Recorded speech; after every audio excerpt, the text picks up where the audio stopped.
So this is another baobab, and I've just been to check it out. And there's a little opening about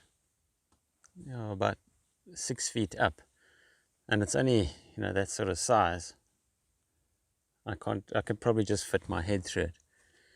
And inside is this, so that whole bulb is one huge hollow cavity.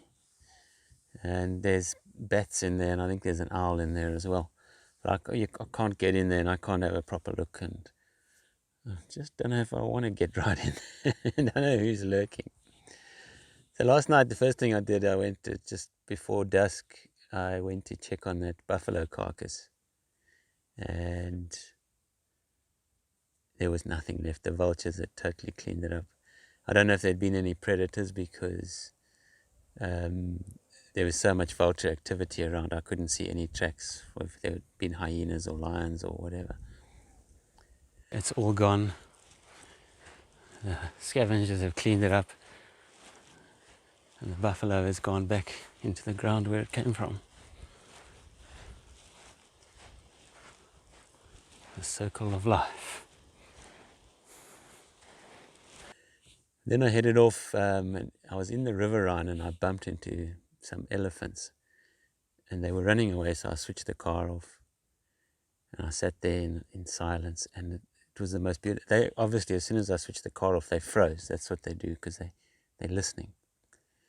And I could see 2 elephants, but there were others in the bushes over there, and they were talking to each other. That deep rumble, it was beautiful. You hear this, it's almost like a cat purring, but so you can imagine a cat the size of an elephant purring, just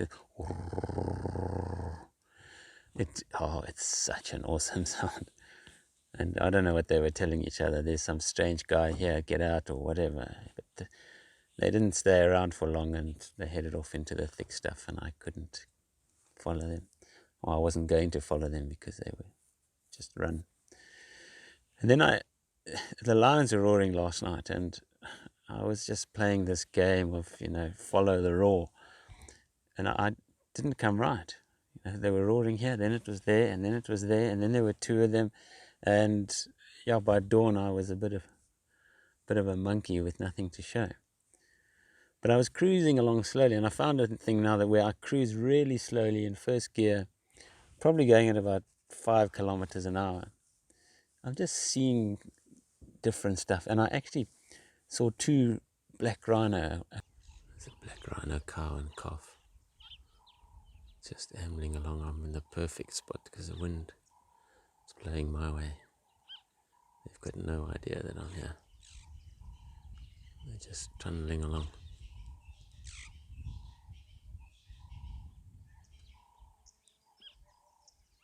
The problem is they've got oxpeckers on them.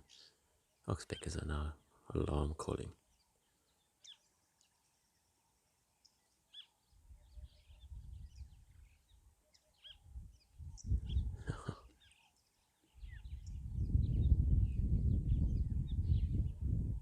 I was thinking of trying to follow them, but with those oxpeckers, you're not going to get anywhere near them.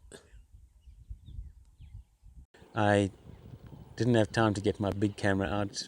Well, I had time, but I couldn't get it out because the noise I would have made, and they would have been aware of it. I was downwind of them, so I was in a good spot. So I just had to sit there and wait. And they came cruising by, and I filmed what I could on my cell phone. And, black rhino have really poor eyesight. So you can get close to them without them seeing you. But they rely a lot on the oxpeckers to give the alarm call on all sorts of things. And if there's an oxpecker on a rhino, you're not going to get near it. Forget it. It's just not going to happen. So I just didn't bother. And they were going off into the thick stuff. And I knew if I drove after them, they would just run. So I let them be.